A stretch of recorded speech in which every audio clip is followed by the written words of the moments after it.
मानव विकास के बारे में। विकास और वृद्धि दोनों ही परिवर्तन को दर्शाते हैं, लेकिन दोनों में थोड़ा थोड़ा अंतर होता है। वृद्धि से अभिप्राय होता है मात्रात्मक परिवर्तन, यानी हमारे गुणों में जो परिवर्तन होता है उसे हम विकास कहते हैं, जबकि हमारी हाइट में, हमारे वजन में जो परिवर्तन होता है उसे हम वृद्धि कहते हैं। हमारी किताब में एक उदाहरण भी दे रखा है कि जैसे एक नगर में अगर आप जाते हैं, वहां पर मकानों की संख्या आज से 2 साल पहले कम थी, आज ज्यादा हो गई। इसका मतलब वहां पर वृद्धि हुई है। और उसमें लाइट पानी की व्यवस्था है वो अच्छी नहीं हुई, पहले जैसी ही है, तो हम कहेंगे वृद्धि तो हुई है लेकिन विकास नहीं हुआ है। यानी वृद्धि से अभिप्राय होता है मात्रात्मक परिवर्तन, जो धनात्मक भी हो सकता है और ऋणात्मक भी हो सकता है, लेकिन विकास से अभिप्राय है गुणात्मक परिवर्तन। यानी हमारे गुणों में जो परिवर्तन होता है उसे हम विकास कहते हैं, जबकि हमारे वजन में, हमारी हाइट में जो परिवर्तन होता है उसे हम वृद्धि कहते हैं। विकास तभी संभव होता है जब वर्तमान दशाओं में वृद्धि होती है, यानी जब तक वृद्धि नहीं होगी तब तक विकास भी नहीं होगा। मानव विकास की अवधारणा डॉक्टर महबूब उल हक ने दी थी, और उन्होंने कहा था कि विकास वह है जो मानव के विकल्प में वृद्धि करे, यानी जो मानव के सामने विकल्प बहुत ज्यादा मौजूद होना, तब ऐसा समझा जाए कि उसका विकास हुआ है। अगर उसके सामने विकल्प ही नहीं है, इसका मतलब है कि उसका विकास नहीं हुआ है। अगर उसका विकास हुआ है, इसका मतलब उसके सामने बहुत ज्यादा विकल्प मौजूद होते हैं। यह डॉक्टर महबूब उल हक ने कहा था कि विकास तभी होता है जब मानव के सामने विकल्प बहुत ज्यादा मौजूद होते हैं, तभी संभव है जब विकल्प होते हैं। मानव विकास के 4 स्तंभ होते हैं। मानव विकास के स्तंभ होते हैं 4। मानव विकास के 4 स्तंभ होते हैं। पहला स्तंभ है क्षमता, दूसरा है सतत पोषणीयता,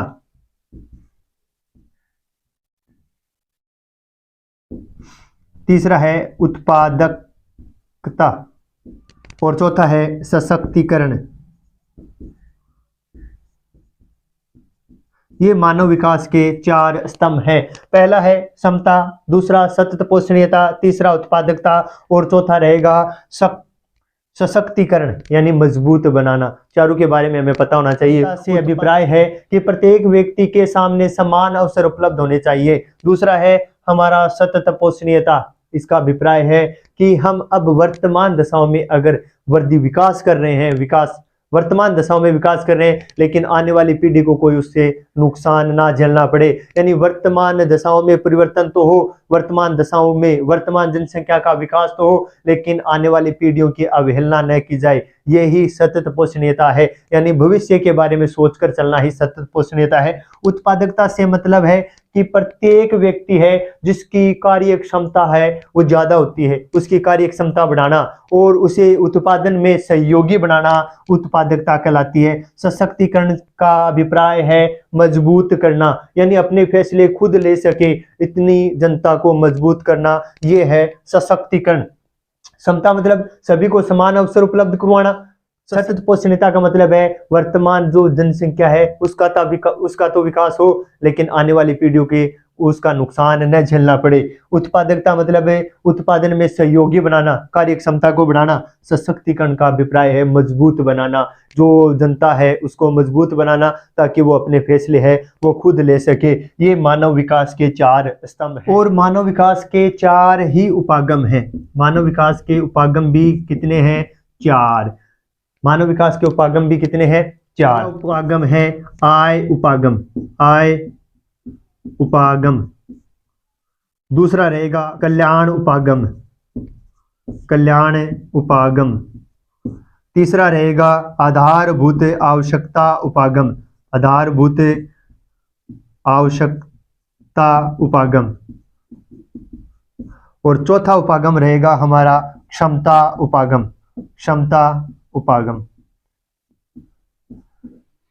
4 ही मानव विकास के स्तंभ है और 4 ही मानव विकास के उपागम है। आय उपागम की अगर हम बात करें ना, आय उपागम ये सबसे पुराना उपागम है, यानी मानव विकास का सबसे पुराना उपागम कौन सा है? आय उपागम। कल्याण उपागम की अगर हम बात करें ना, तो इसमें कल्याण के लिए, जनता के कल्याण के लिए सरकार को उत्तरदायी माना जाता है। यानी सरकार है वो अपने जनता पर ज्यादा व्यय करे और उनका कल्याण करे, ये कल्याण उपागम है। आधारभूत आवश्यकता उपागम, ये आधारभूत आवश्यकता उपागम है। इसमें 6 प्रकार की आवश्यकता है, उन्हें आधारभूत आवश्यकता माना गया है। ILO के द्वारा दिया हुआ उपागम है ये। ILO के द्वारा दिया हुआ उपागम है ये।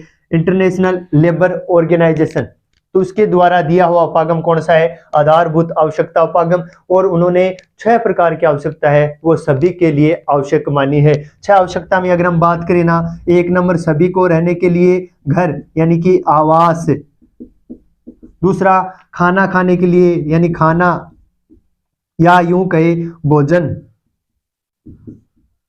अब भोजन मिलेगा, उसके साथ स्वस्थ पानी, स्वास्थ्य उसका अच्छा होना चाहिए।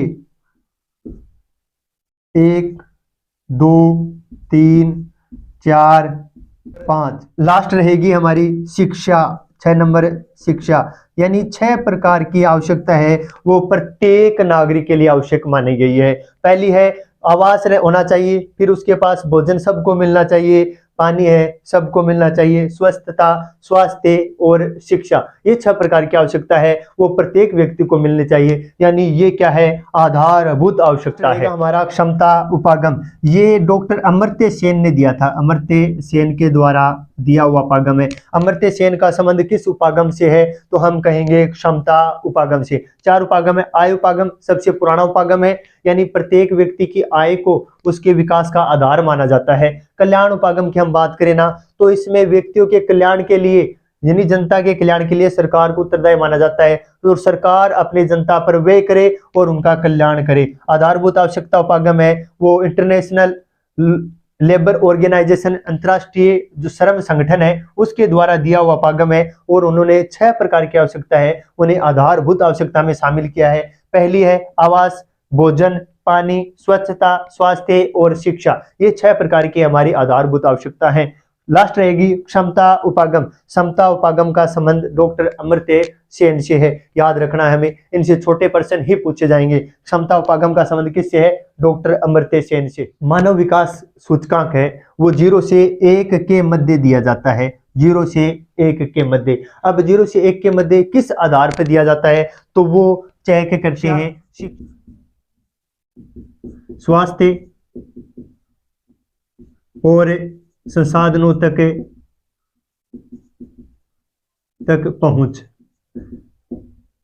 यानी प्रत्येक देश को इन 3 के आधार पर अंक प्रदान किया जाता है। उस देश में शिक्षा कैसी है, वहां पर स्वास्थ्य व्यवस्था कैसी है, और वहां के लोगों की संसाधनों तक पहुंच कैसी है, इसके आधार पर ये सूचकांक दिया जाता है। हमें पता है मानव विकास सूचकांक 1990 से UNDP, ये संयुक्त राष्ट्र विकास कार्यक्रम UNDP के द्वारा जारी किया जाता है। 1990 से मानव विकास सूचकांक है वो 1990 से जारी किया जा रहा है, और पहली बार 1990 में प्रकाशित किया गया था। उस समय से लेकर आज तक मानव विकास सूचकांक है वो UNDP ही जारी करती है, और वो प्रत्येक देश को 0 से 1 के मध्य स्कोर देती है, और उसी के आधार पर उसे उस श्रेणी में रखा जाता है। मानव विकास की 4 श्रेणी है, निम्न है, मध्यम है, उच्च है और अति उच्च। ऐसे याद रखना। निम्न सूचकांक वाले देश, मध्यम, उच्च और अति उच्च सूचकांक वाले देश। निम्न श्रेणी में वे देश आएंगे जिनका स्कोर 0.549 से कम है, यानी वे देश जिनका स्कोर 0.549 से कम है वे देश आएंगे निम्न श्रेणी में, और वे देश जिनका स्कोर 0.550 से लेकर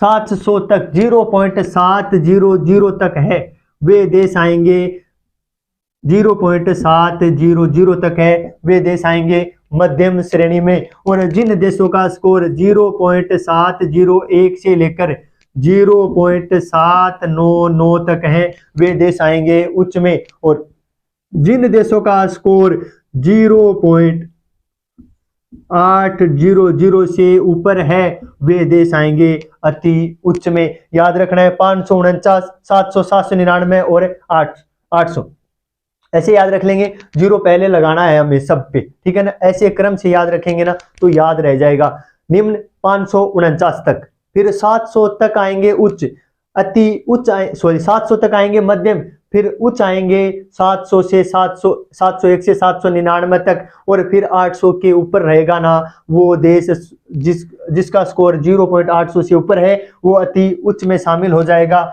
तो याद रखना है 0.549, फिर हमें याद रखना है 0.700, फिर याद रखना है 0.799, फिर याद रखना है 0.800। ये ऐसे याद रखेंगे, यानी 700 तक किसमें आएगा, निम्न में। फिर इसके आगे वाली संख्या इस तरफ लिख देंगे, 0.500 से 700 तक कहां पे चले जाएंगे, मध्यम में। फिर इसके आगे वाली संख्या 0.701 से 0.799 तक किसमें आएगी, उच्च में। और अति उच्च में वे आएंगे जिनका स्कोर 0.800 से ऊपर है, 0.800 से ऊपर है। अब देखेंगे इनमें देश कितने कितने शामिल हैं, वैसे ही क्रम से चलना है। निम्न, मध्यम, उच्च, अति उच्च।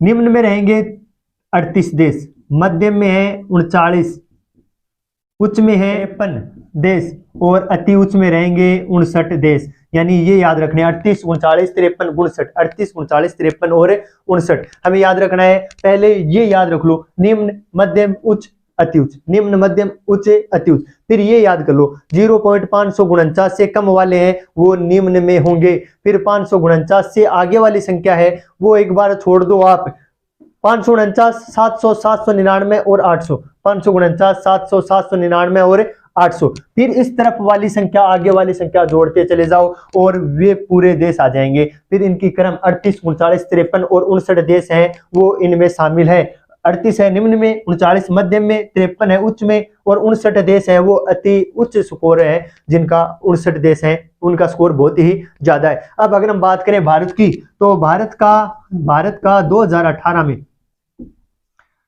130वां स्थान है, यानी हमारे से ऊपर तो 129 देश है और हैं। और उन देशों का हमारे से ऊपर होने का रीजन क्या है, क्योंकि हमारे यहाँ शिक्षा, स्वास्थ्य और संसाधनों तक पहुंच, इनमें से कहीं ना कहीं कुछ ना कुछ रीजन है यहाँ तक, इसी वजह से हमारे देश का स्कोर है वो बहुत ही ज्यादा डाउन है, बहुत ही ज्यादा कम है। यानी 130वां स्थान है, याद रखना है। मानव विकास सूचकांक 2018 में भारत का कौन सा स्थान है, तो भारत का स्थान है 2018 में 130। तो था भारत के बारे में। अब हम देखेंगे कि मानव विकास सूचकांक 2018 में 1 नंबर था नॉर्वे, ये भी हमें याद रखना है। मानव विकास सूचकांक में 1 नंबर देश है वो नॉर्वे है। दूसरा स्विट्जरलैंड, दूसरा भी अगर याद रखो ना तो रख लो, स्विट्जरलैंड है, स्विट्जरलैंड दूसरा है स्विट्जरलैंड। और हमारे भारत का 130वां स्थान है, 1 नंबर नॉर्वे का, दूसरा स्विट्जरलैंड का, और हमारे भारत का है 130वां स्थान। तीनों ही याद रखने हैं।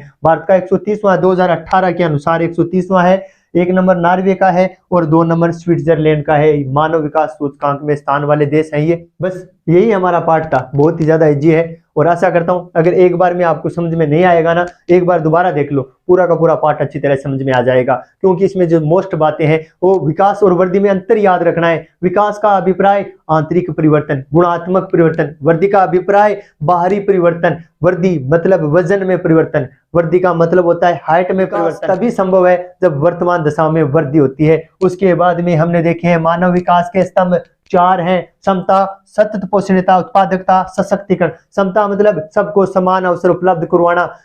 दूसरा है सतत पोषणीयता, यानी वर्तमान तो विकास हो रहा है, वर्तमान में विकास करना है, लेकिन आने वाली पीढ़ियों की अवहेलना हमें नहीं करनी है। आने वाली पीढ़ियों के बारे में सोचकर ही विकास करना क्या कहलाता है, सतत पोषणीयता। उत्पादकता मतलब प्रत्येक व्यक्ति को उत्पादन में सहयोगी बनाना। और सशक्तिकरण का अर्थ होता है मजबूत करना, उसे इतनी शक्ति दो कि अपने फैसले वो स्वयं ले सके। ये तो थे मानव विकास के 4 स्तंभ। और मानव विकास के उपागम अगर हम बात करें तो 4 ही उपागम है। पहला है आय उपागम, जो सबसे पुराना उपागम है। दूसरा है कल्याण उपागम, इसमें पब्लिक जनता का कल्याण है वो सरकार पर निर्भर करता है। ये उपागम कहता है कि जनता का कल्याण सरकार के द्वारा ही किया जा सकता है। सरकार अपनी जनता पर ज्यादा खर्च करे और उनका कल्याण करे। तीसरा है आधारभूत आवश्यकता उपागम, इंटरनेशनल लेबर ऑर्गेनाइजेशन के द्वारा दिया हुआ, ILO के द्वारा दिया हुआ उपागम है ये। इसमें 6 प्रकार की आवश्यकता बताइए। पहले सबको रहने के लिए आवास उपलब्ध करवाना है, उसके बाद खाना, उसके बाद पानी, स्वास्थ्य, शिक्षा, चिकित्सा, ये सब व्यवस्था है वो उपलब्ध। 6 प्रकार की आवश्यकता है वो आधारभूत आवश्यकता है। लास्ट रहेगा क्षमता उपागम, जिनका संबंध अमर्त्य सेन से है। अमर्त्य सेन हमारे भारत के थे और इन्होंने ये उपागम दिया था, क्षमता उपागम। फिर हम बात करें जो मानव विकास सूचकांक श्रेणी है उनके बारे में, तो सबसे कम, निम्न, मध्यम, उच्च, अति उच्च। 549 से पहले निम्न में होंगे, फिर 550 से 700 तक उच्च मध्यम में होंगे, 701 से 799 तक उच्च में होंगे, और 800 से प्लस वाले हैं वो अति उच्च में हो जाएंगे। और 0 सबसे पहले ऐड करते हुए चलना है, 0 सबसे पहले लगाते हुए चलना है। ये पार्ट है वो बहुत ही ज्यादा इजी है। भारत के बारे में भी हमें याद रखना है। भारत का स्थान 2018 में 130वां था। पहला स्थान नॉर्वे का, दूसरा स्विट्जरलैंड का है। बस इतना ही ये पार्ट है। मानव विकास सूचकांक कौन जारी करता है? UNDP। कब से जारी कर रहा है? 1990 से जारी कर रहा है। कौन जारी करता है? UNDP। कब से जारी कर रहा है? 1990 से। और ये जो स्कोर देता है वो 0 से 1 के मध्य देता है। आशा करता हूं पूरा का पूरा पाठ आपको अच्छी तरह समझ में आज आ गया होगा। आज के हमारे पाठ नंबर 4 जिसका नाम है प्राथमिक, मतलब पहले आप देखांगा आर्थिक क्रिया। आर्थिक क्रिया मानव धन प्राप्ति खातिर जितना भी काम करे सगली की सगली आर्थिक क्रिया का मान शामिल है। धन प्राप्ति के लिए जो भी काम किए जाते हैं वो आर्थिक क्रिया होती है। आर्थिक क्रिया 4 प्रकार की होती है। प्राथमिक, द्वितीयक, तृतीयक और चतुर्थक। 4 प्रकार की आर्थिक क्रिया, प्राथमिक, द्वितीयक, तृतीयक और चतुर्थक। चारों को समझना है। चार आना आप समझ के चलांगा जब ही आगे अपना 2 पार्ट एक साथ कंप्लीट हो जाएगा। प्राथमिक क्रिया किन कब है?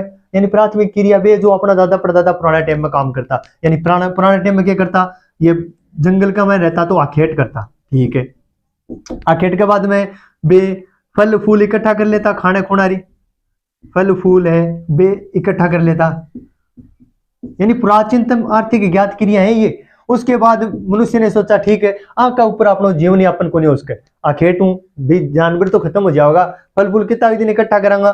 बी के बाद में बेखे शुरू कर दियो कृषि करना शुरू कर दियो, कृषि करना शुरू कर दियो। कृषि के बाद में पशुपालन शुरू कर दियो, बोले पशुपालन साथ साथ में। ठीक है, कृषि कर दियो, पशुपालन कर दियो, खनन है, ये सगला का सगला क्या प्राथमिक क्रियाकलाप हो गए।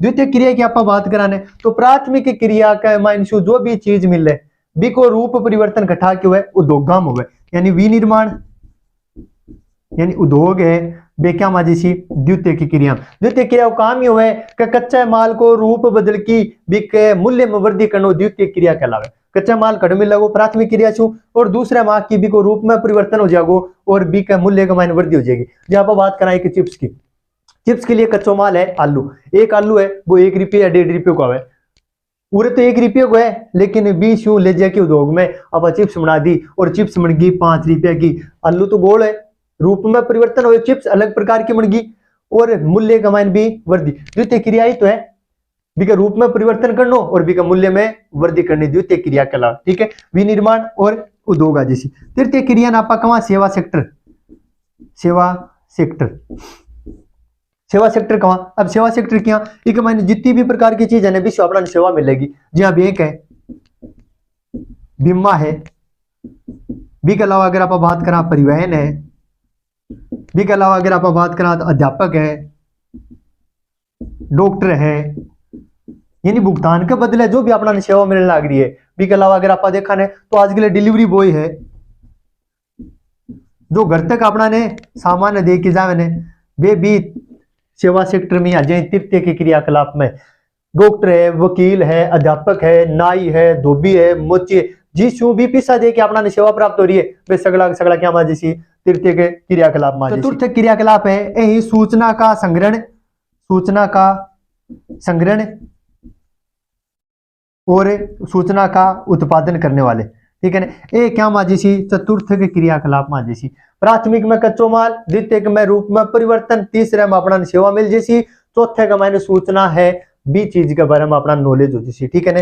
पांचों इको ही प्रकार हो जैसी, ये चारों प्रकार अपने कम से कम याद होना चाहिए। प्राथमिक क्रियाकलाप, द्वितीय क्रियाकलाप, तृतीयक, चतुर्थक। प्राथमिक पहले देखें, आर्थिक क्रियाकलाप क्या है, यानी आय प्राप्त करने खातिर जो भी आप काम करा वे सगला का सगला आर्थिक क्रियाकलाप में शामिल हो जैसी। आर्थिक क्रियाकलाप कितना प्रकार का, चार प्रकार का, प्राथमिक, द्वितीयक, तृतीयक, चतुर्थक। प्राथमिक में ब्याह जैसी जिका पुराना टाइम में दादा परदादा बे काम करता है वे सगला प्राथमिक में, जहाँ खेत है, जंगल से फल फूल इकट्ठा करना है, कृषि है, पशुपालन है, मछली पालन है, खनन है, ये प्राथमिक क्रियाकलाप। द्वितीयक में उड़े से कच्चा माल ने रूप बदलने खातिर अपना उद्योगा की विनिर्माण की आवश्यकता होगी, तो वो जैसी विनिर्माण उद्योग है ये द्वितीय क्रियाकलाप में जैसी।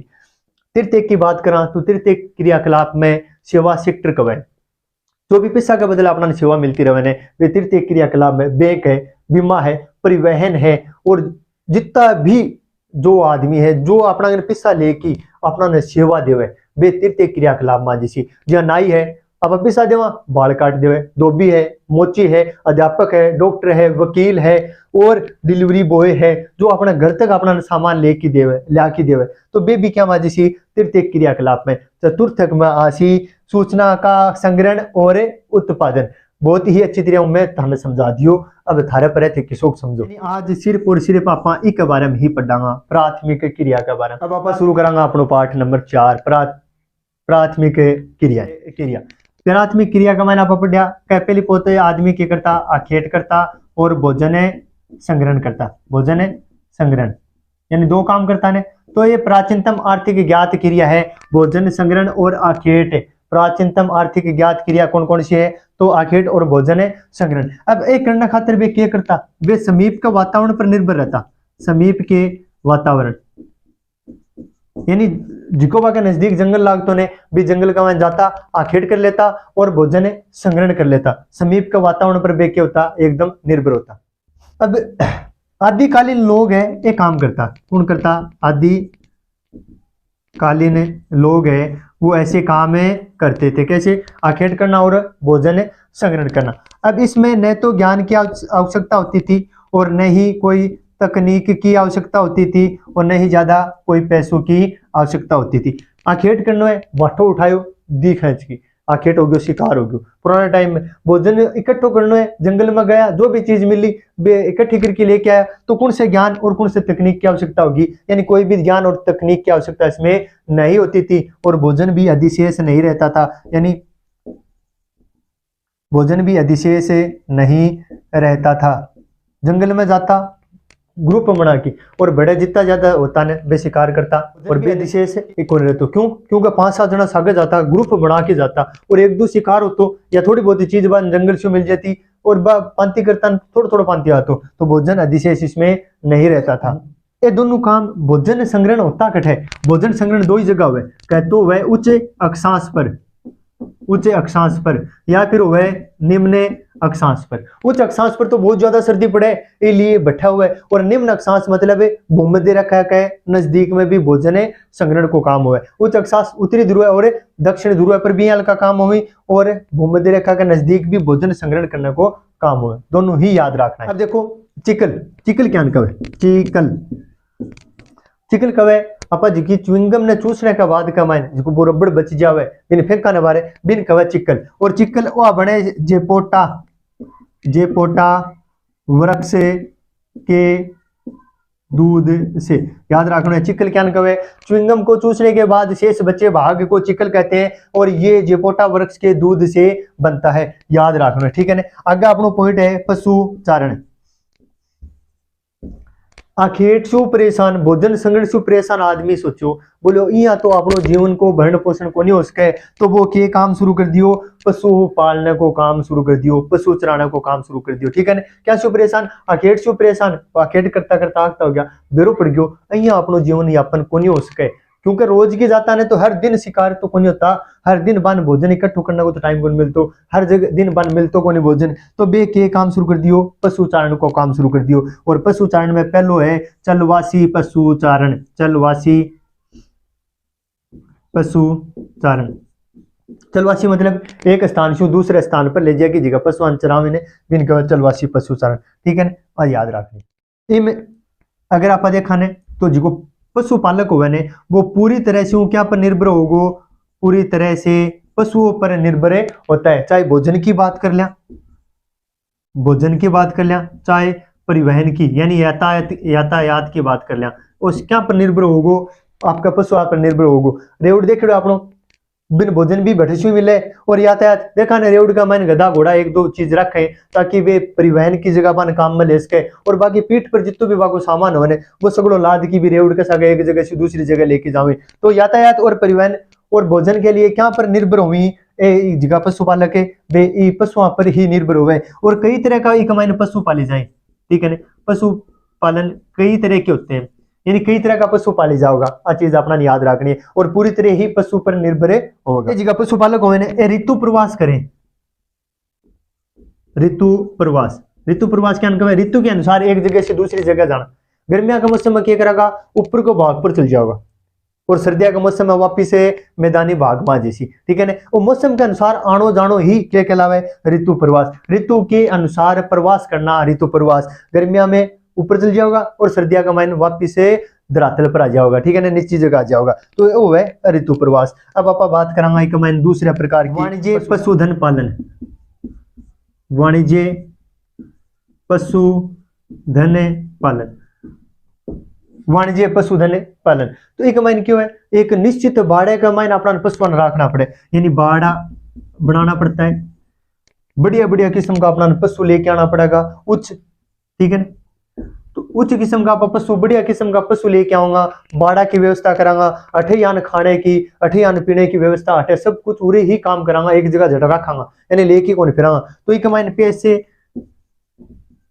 ज्यादा चाहिएगा पैसा, क्योंकि बढ़िया किस्म का आप पशु लेके आऊंगा ने तो बाकी साल संभाल डॉक्टर ने भी लाके दिखाना पड़ेगा, उचित व्यवस्था करनी पड़ेगी, बाकी माने बढ़िया बाकी लिए बाड़ा की व्यवस्था करनी पड़ेगी, ठीक है। पर उच्च उच्च किस्म का आप पशु लेके आऊंगा तो बाका मूल्य भी बहुत ज्यादा होगा, इसलिए ज्यादा पैसा की आवश्यकता है, ठीक है। अच्छी चीज की मैंने याद रखनी। अब हम बात करी कि जिको चलवासी पशुपालन है, एक माइन तो कई तरह का पशु पाले जाए, लेकिन एक माइन सिर्फ एक ही तरह का पशु पाले जाएगा। अगर थे गाय पाल रखी हो तो गाय पालेगा, अगर बकरी पाल रखी हो तो बकरी पालेगा, ठीक है। एक माइन एक ही प्रकार के पशु पाले जाते हैं, जबकि इसमें कई तरह के पशु पाले जाते हैं। और पूरे जिको सामान मिल लोगों ने बिन डब्बे का माइन पैक करके मार्केट में भेज दिए, पूरे जिको सामान दूध है, जो भी पशुओं से सामान मिलता है वो डब्बा पैक करके मार्केट का माइन भेज देगा, और मार्केट में अन्न बास बटेशो आय प्राप्त हो।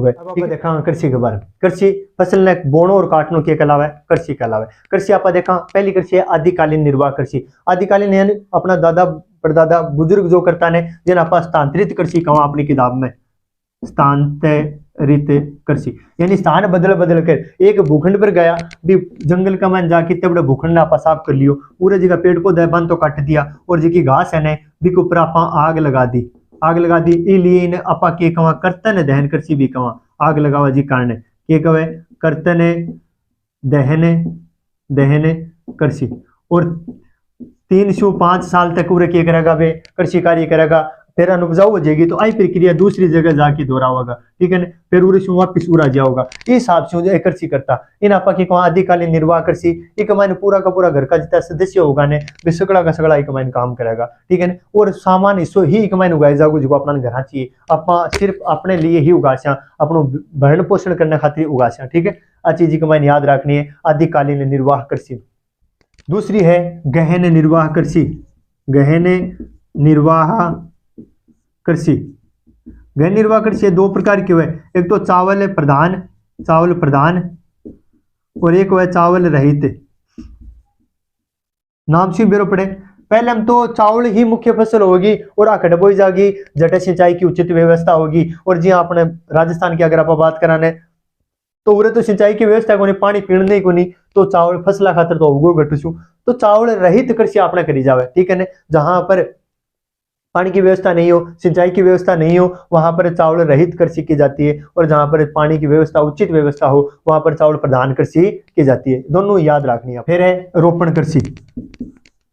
रोपण कृषि यानी जी कि आप पौध लगावा, बिना आप रोपण कृषि कमा, जहाँ चाय कॉफी गन्ना केला रबड़ ये सगली क्या माजी सी रोपण कृषि कमाए। एक कमाइन खेता को आकार भी बड्डो होगो, ठीक है ने, और एक कमाइन कुशल श्रमिक है बे अपना काम में लेना पड़ेगा, क्योंकि इतना बड़े खेत का माइन व्यापारिक फसल में आवे, अपने व्यापार को आकार भी बड़ो होगो और व्यापार खातर आप फसल बोवांगा रोपण कृषि है और एक मैंने उचित व्यवस्था भी अपना करती रहना पड़ा। बात आप कराने तो कॉफी की किस्म याद रखने एक तो अरेबिका, रोबस्टा, लिबेरिका, ये तो सगली कॉफी की किस्में है। और कॉफी का जिगा बागान है ने बिन फेजेंडा कवे, फेजेंडा ठीक है ना, ब्राजील का माइन, ब्राजील में कॉफी के बागान को फेजेंडा कहते हैं। ब्राजील में कॉफी के बागान को क्या कहते हैं? फेजेंडा कहते हैं। अगली कृषि को प्रकार है विस्तृत वाणिज्य अनाज कृषि। विस्तृत वाणिज्य अनाज कृषि का मान के करा खेतों का आकार बड़ो होगो और फसल बोने से लेकर काटने तक जितना भी काम होगा ना सगला सगला मशीन शू करांगा, यानी कि मैंने प्रति व्यक्ति उत्पादकता ज्यादा है और प्रति एकड़ उत्पादकता कम हो, यानी सगला सगला काम आप मशीन शू करांगा और उच्च किस्म का बीज बोऊंगा। एक कमाइन विस्तृत वाणिज्य अनाज कृषि की याद रखनी है। अगली अपनी कृषि है मिश्रित कृषि। मिश्रित कृषि में अपना बेरो है कि सागा कृषि कर रहा बिक सागा पशुपालन कर लियो ने तो बिना आप मिश्रित कृषि कर दिशा, यानी पशुपाल कृषि के साथ साथ पशुपालन करना क्या कहलाता है? मिश्रित कृषि। मिश्रित कृषि क्या कहे? मिश्रित कृषि। मिश्रित कृषि कवे कृषि के साथ साथ पशुपालन करना क्या कहलाता है? मिश्रित कृषि। फिर जिसी डेयरी कृषि। डेयरी तो जानो यानी एक माइन के कृषि आप एक किस्म की चाहे गाय है भैंस है वे लेके आ जिशा और बीसू बिन आप खट रखांगा मार्केट के नजदीक रखना पड़ेगा। क्यों? क्योंकि पशुआसियों उत्पादन में जो भी अपना सामान प्राप्त होने वो बहुत जल्दी खराब हो जाए, इसलिए जितना ज्यादा नजदीक मार्केट होगा ने वित्ती ही उच्च क्वालिटी की अपना चीज मिलेगी या आप मार्केट में आप उपलब्ध करवा सकांगा। तो डेयरी कृषि है वो पशुपालन करी जाए और एक महीने श्रम है बहुत ज्यादा आवश्यकता है, यानी और जी प्रकार की आप कृषि कर रहे हैं भी में कृषि का महीने 12 महीना लगातार 12 महीना काम को करना पड़े, कुछ दिन ईसा आराम कर सका। लेकिन डेयरी कृषि का महीने आराम नाम की कोई चीज को नहीं है, क्योंकि रोज की पशु चाहे दूध देवे चाहे नहीं देवे अपना बन खानो बाकी खाने की व्यवस्था करनी पड़ेगी, बाकी पीने की व्यवस्था करनी पड़ेगी, बाकी साफ सफाई की व्यवस्था करनी पड़ेगी, पूरे दिन यानी काम करते ही रहना पड़ेगा। तो एक महीने श्रम की ज्यादा आवश्यकता होवे कौन सी कृषि में? डेयरी कृषि का महीने। जैसी भूमध्य सागरीय कृषि, और बस इतना याद रखना भूमध्य सागर के बारे में, भूमध्य सागरीय कृषि। अरे खट्टा फल खातर है ना कृषि, खट्टा फला की कृषि उरी हो भूमध्य सागर का नजदीक है। खट्टा फलों की कृषि, खट्टा फला की कृषि कटा हुआ है भूमध्य सागर के नजदीक में। जहाँ अंगूर की कृषि है कटा हुआ है भूमध्य सागर के नजदीक। अब देखो अंगूर आरंभी भूमध्य सागरीय कृषि यानी खट्टा फल की कृषि हठी हुआ है और एक मान देखो खासियत अंगूरा की कृषि भी हठी हुआ है। अंगूर जी का अच्छी किस्म का हुई अच्छी क्वालिटी का हुई ने बाकी तो मदिरा बना ले हुए और जी की कम किस्म जो कम क्वालिटी का होगा बन के करेगा सुखा की किसमिस बना के अपना घर भेज देवी आपा चाव किसमिस खाया के तो अच्छी क्वालिटी का होगा बाकी मदिरा बना लेगा और जो कम क्वालिटी का होगा ने बाकी के करा सुखा की किसमिस बना के अपने तक पहुंचा देवे। आगे अपनी बाजार के लिए सब्जी खेती और उद्यान कृषि जिसको दूसरों नाम की है ट्रक कृषि है, दूसरों नाम की है ट्रक कृषि। बाजार के लिए सब्जी खेती और उद्यान कृषि। अब इको क्यों दूसरा नाम ट्रक कृषि है? क्योंकि बाजार के लिए आप कृषि करने लग रहे तो जठे वो खेत है और वो मार्केट है बाजार है। अब उरे एक ट्रैक्टर है वो पूरी सब्जी लेके और रात भर की दूरी तय करके कटा पहुंचाए मार्केट में वह सब्जी पहुंचावे, इसलिए इको दूसरो नाम ही के है ट्रक कृषि। किस कृषि का नाम है?